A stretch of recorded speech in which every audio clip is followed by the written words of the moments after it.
السلام علیکم ورحمۃ اللہ وبرکاتہ۔ آج کی نشست میں ایک اہم سوال ہے، وہ ایک پڑوسی ملک کے مشہور عالم دین مولانا الیاس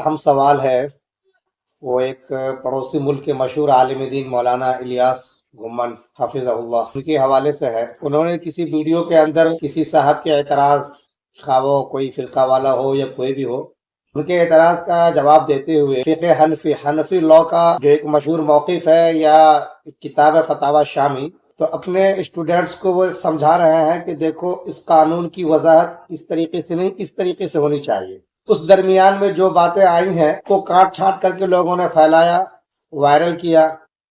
اب جو وہ وائرل ہوا تو ان لوگوں کے پاس بھی پہنچا جو بیچارے بالکل سادہ لوگ ہیں، مسلمان ہیں، اپنی دین کی عظمت سے لگاؤ رکھتے ہیں۔ انہوں نے جب وہ سنا تو بے چین سے ہو گئے، اور پھر کئی ایک لوگوں نے وہ فارورڈ کرنا شروع کر دیا، ادھر بھیجنا شروع کر دیا کہ بتائیں یہ کیا ہے۔ اس میں مولانا کی بات کو کاٹ چھانٹ کر کے یہ دکھانے کی کوشش کی گئی ہے کہ وہ کہہ رہے ہیں کہ بھائی ابو حنیفہ علیہ رحمہ نے تو زنا کا دروازہ کھول دیا، انہوں نے تو زنا کو جائز قرار دیا ہے۔ اگر کوئی عورت اپنے آپ کو اس پیشے سے جوڑ لے، پیسے پہ یہ کام انجام دے تو اس کے لیے پیسے بھی حلال ہے، اس کی اجرت حلال ہے، اس کے اوپر حد نہیں ہے، اور ان ساری باتوں کو اکٹھا کر کے کٹ کر کے انہوں نے چلایا ہے۔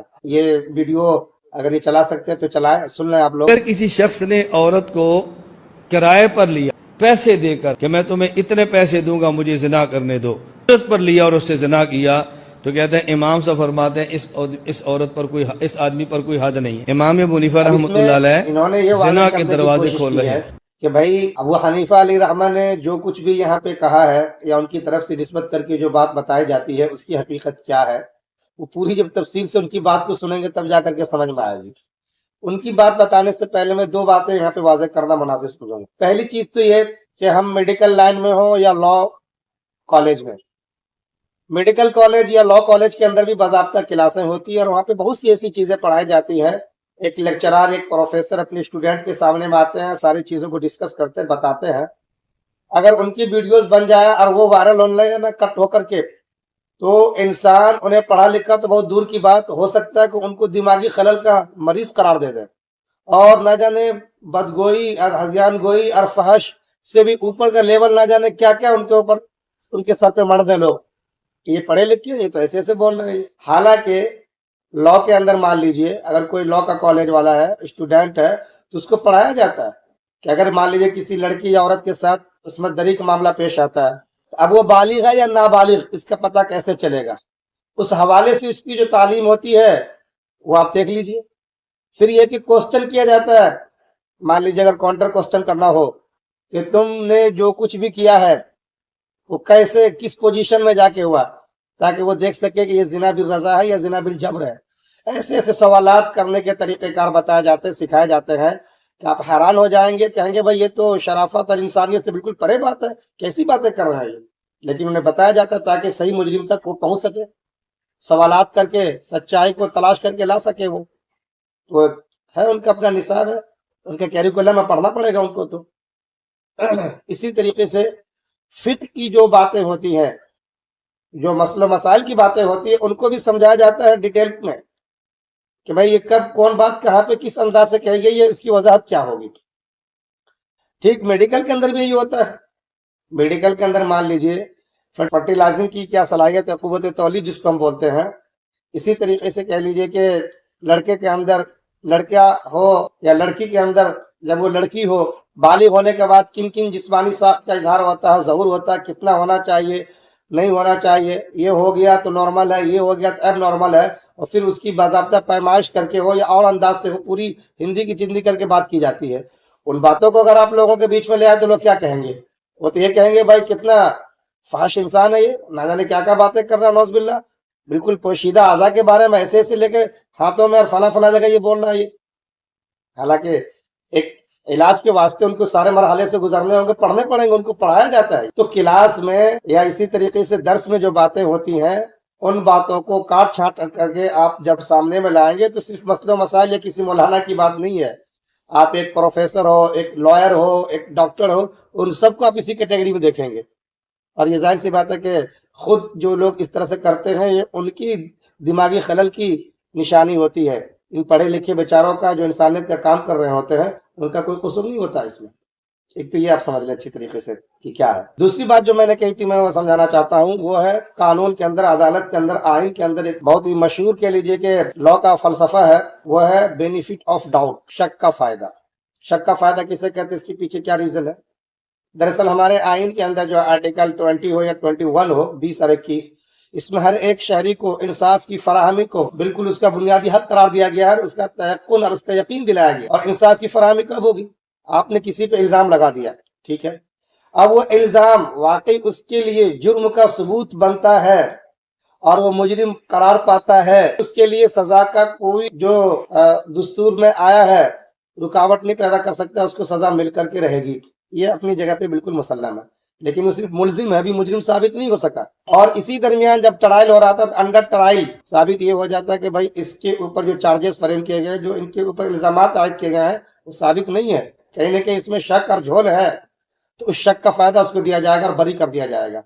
کیونکہ ماننا یہ ہے کہ بھائی 1000 مجرم چھوٹ جائے کسی وجہ سے، مان لیجئے شک کی وجہ سے، چاہے جس وجہ سے بھی ہو، وہ بہتر ہے بمقابلے اس کے کہ آپ کسی بے گناہ کو پھانسی پہ چڑھا دے، اس کی جان لے لیں. کیونکہ جو مجرم بچ گیا ہے اس کے اندر سدھرنے کے چانسز ہیں، کسی کی واز، کسی کے نصیحت، یا کسی کا کہہ لیجئے کہ بیانات سن کر کے ہو، کسی کی طرف سے کوئی دھمکی دے کر کے ہو، مل کر کے ہو، وہ سدھر سکتا ہے. زندہ رہ گیا تو، مر گیا تو اب کیا ہوگا؟ اس کے گھر والے رو پیٹ لگیں گے، ان کی آہیں آپ کو پڑیں گی. تو فلسفے میں، ایک لا کے فلسفے میں یہ چیز رکھی گئی ہے کہ بہرحال اتنے لوگ بچ جائے چل جائے گا، لیکن کسی بے گناہ کو آپ کو سزا نہیں دینی ہے. ہاں، وہ ملزم جب مجرم بن جائے، اور کب بنتا ہے؟ جب آپ ریزنیبل، بیانڈ ڈاؤٹ، یعنی ایسے معقول طریقے سے اس کو ثابت کر دے کہیں سے کوئی شک و شبہ نہ ہو، تمام تر شواہد اور ثبوت اس کے جرم کے اوپر 2 ادو 4 کی طرح واضح ہو جائے، تو اب وہ ملزم سے مجرم بن جائے گا اور اب اس کو سزا دی جائے گی. اور اگر نہیں، گواہان کے بیان میں تضاد ہے، وکیل استغاثہ نے اپنی بات کو صحیح طریقے سے ڈھنگ سے نہیں رکھ پایا، اسٹوری صحیح طریقے سے جو کرونالوجی ہونی چاہیے تھے اس کے ذریعے سے نتیجہ نہیں نکال پایا کہ ہاں قتل اسی نے کیا ہے یا چوری اسی کے ہاتھ ہوئی ہے، تو پھر کیا کریں گے؟ تو ظاہر سی بات ہے جو مدعی ہے بیچارہ پلینٹف اور جو مدعا علیہ ہیں ڈیفینڈنٹ، ان دونوں کے جو وکیل ہیں وہ جب اس نتیجے پہ پہنچا دیں گے جج کو کہ بھائی جج یہ جان جائے کہ بھائی صحیح سے بات ثابت نہیں ہو رہی، کہیں نہ کہیں شک شبہ جھول دیکھا جا رہا ہے اس میں، تو اس کو جرم سے بری کر دے گا. اسی کو بولا جاتا ہے بینیفٹ آف ڈاؤٹ. آپ دیکھ لیں گے انڈیا کے اندر میرے خیال سے 1999 میں جو کیلیسما ویکانند ریڈی جو آندھرا پردیش کے حوالے سے بنام اسٹیٹ آندھرا پردیش دیکھ لیں آپ. اسی طریقے سرجیت سنگھ ورسز اسٹیٹ پنجاب 2009 میں دیکھ لیں آپ. اسی طریقے سے محمد منیف ورسز اسٹیٹ مدراس 2010 کے اندر جو اس کے کیس آئے تھے سپریم کورٹ کے اندر، وہ دیکھ لیں آپ. اسی طریقے سے 2015 میں نریندر سنگھ ورسز اسٹیٹ ہریانہ، اس کو دیکھ لیں آپ. ان چاروں کے اندر آپ جا کے دیکھیں گے تو ان سب پہ قتل کا اور اغوے کا آپ کو الزام دکھائی دے گا. لیکن جب گواہان کے اور ثبوت کی بات آئی تو گواہان کے بیان میں تضاد دکھائی دیا. وکیل استغاثہ نے صحیح طریقے سے ثبوت اکٹھا نہیں کیا، یا اس کو جو کرونالوجی ہونی چاہیے تھی بحث کر کے اپنی بات کو رکھنے کا، نتیجہ نکال کے پیش کرنے کا کہ بھئی جرم اس سے ہوا ہے، وہ نہیں کر سکے. تو سپریم کورٹ نے سب کو، ان چاروں کو جو میں نے آپ کو حوالے دی ہیں، اب جا کے دیکھ لیں AR کے اندر آپ کو چیز دکھائی دے گی کہ سب کو بینیفٹ آف ڈاؤٹ دیتے ہوئے بری کر دیا. کسی کو بھی نہ تو پھانسی کی سزا دی گئی اور نہ قتل کے چارجز لگا کر کے ان کے اوپر اس طریقے کی سزاؤں کا تعین کیا گیا. تو یہ ہماری عدالت میں آج ہو رہا ہے اور سب اس کو ایکسیپٹ کرتے ہیں. تو اب آ جاتے اس مولانا صاحب کی بات پر.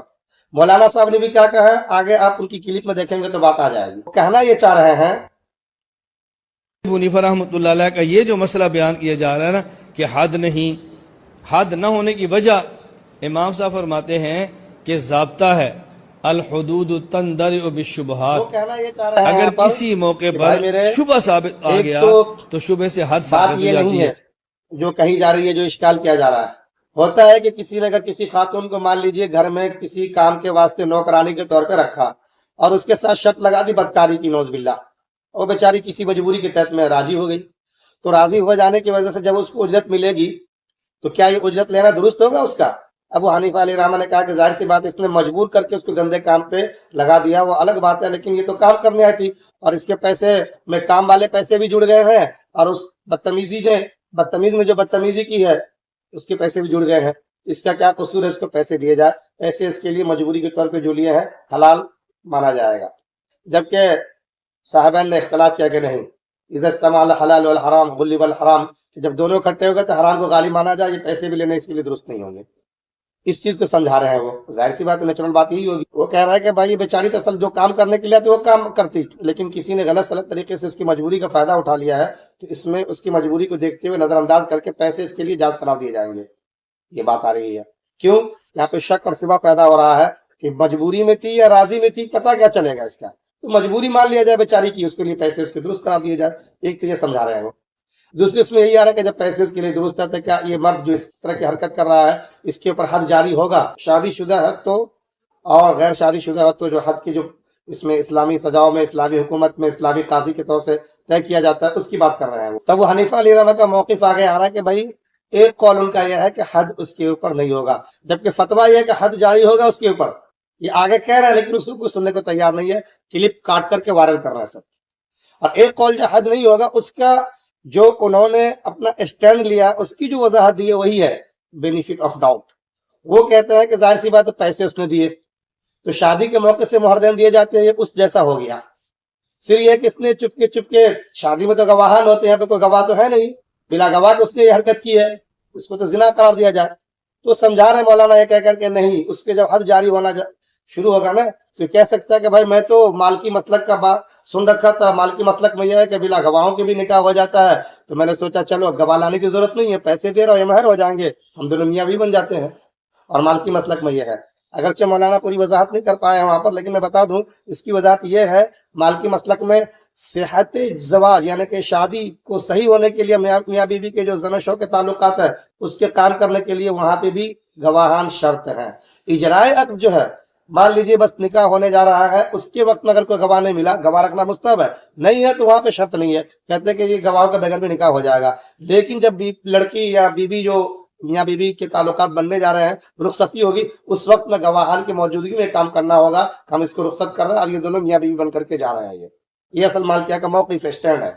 تو یہاں پہ وہ بیچارہ اس پوائنٹ کو لے سکتا ہے کہ بھائی مجھے تو پتا تھا کہ یہاں پہ گواہان شرط نہیں ہوتے ہیں، اس لیے میں نے ایسا کر لیا۔ تو کیا یہاں پہ اس کو بینیفٹ آف ڈاؤٹ دیا جائے کہ نہ دیا جائے؟ کہاں یہاں تو ہے کہیں نہ کہیں۔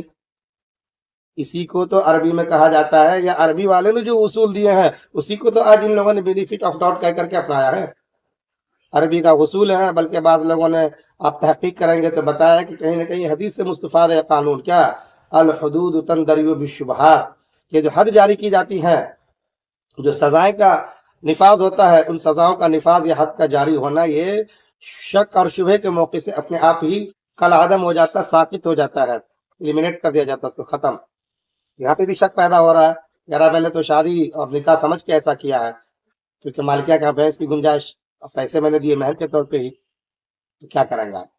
ایک موقف، ایک اسٹینڈ ہے، اس کو انہوں نے اس طرح سے سمجھایا ہے۔ بینیفٹ آف ڈاؤٹ کی بات میں نے کہہ دی کہ یہاں پر عدالتیں باضابطہ بری کر رہی ہے اس بات پر، یہی چیز تو وہاں پہ بتائی گئی ہے، جبکہ اصل فتویٰ اس کے اوپر جو یہ لوگ نہیں دکھا رہے ہیں یا وائرل کر رہے ہیں کٹ کر کے، اس پہ یہی کہ اس کے اوپر حد جاری ہوگا۔ آپ جو در مختار کتاب ہے جس کو وہ سمجھا رہے ہیں اس میں جا کر کے بات اور یہ چیزیں دیکھ سکتے ہیں۔ تو بہرحال باتوں کو پوری طرح سے سمجھیں، بے جا اعتراض نہ کریں۔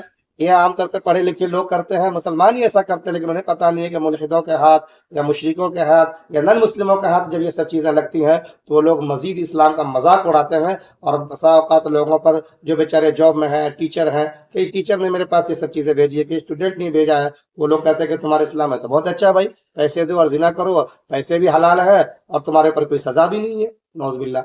تو ایسا نہ کریں، باتوں کو پوری طرح سمجھے، پورے اسٹینڈ کو سامنے ملائے، پورے موقف کو بتانے کی کوشش کریں۔ جزاکم اللہ خیر، شکرا جزیلا۔ چینل کو سبسکرائب کر لیجیے، ان باتوں کو عام بھی کر لیجیے۔